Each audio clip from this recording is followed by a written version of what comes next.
अकोला, अमरावती, बुलढाणा या 3 जिल्ह्यांच्या सीमेवर हिवरखेड पासून काही अंतरावरच असलेल्या पवित्र तीर्थक्षेत्र वारी हनुमान येथे हनुमान जयंतीचा उत्सव मोठ्या हर्ष उल्हासात दरवर्षी साजरा केला जातो। प्राचीन काळात समर्थ रामदास स्वामी यांच्या हस्ते प्राणप्रतिष्ठा करून हनुमान मंदिराची स्थापना झालेली आहे।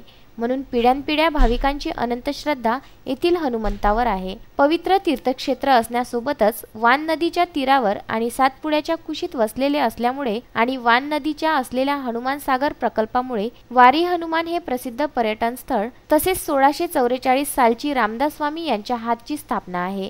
15 फूट मूर्ती महाराष्ट्रातील हनुमानाच्या 11 मंदिरांपैकी एक वारी हनुमान ही विदर्भातील सर्वात मोठी मूर्ती आहे। वारी हनुमान येथे मनापासून कोणतीही मनोकामना पूर्ण होते अशी आख्यायिका आहे, असा अनुभव सुद्धा भाविक सांगतात। त्यामुळे येथे भाविकांची आणि पर्यटकांची कायमच रेलचेल असते।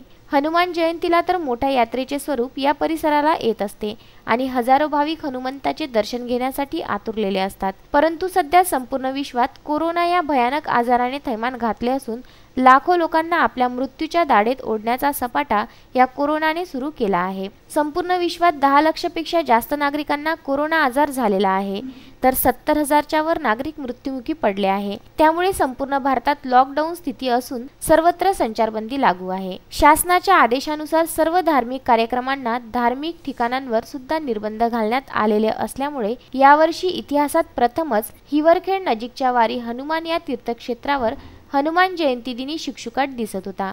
यावर्षी आपल्या आराध्य हनुमान यांच्या जयंती दिनी पूजनाकरिता आले नसल्याने हजारो भाविकांचा हिरमोड झाला आहे। परंतु सध्या देशासमोर कोरोना ही आपत्ती असून तिचा समूळ नायनाट करण्यासाठी शासनाचे आदेश पाळणे आपले कर्तव्य असल्यामुळे भाविकांनी घरी राहूनच हनुमंताचे स्मरण केले आहे आणि देश सर्वतोपरी आहे हे आपल्या कृतीतून दाखवून दिले आहे।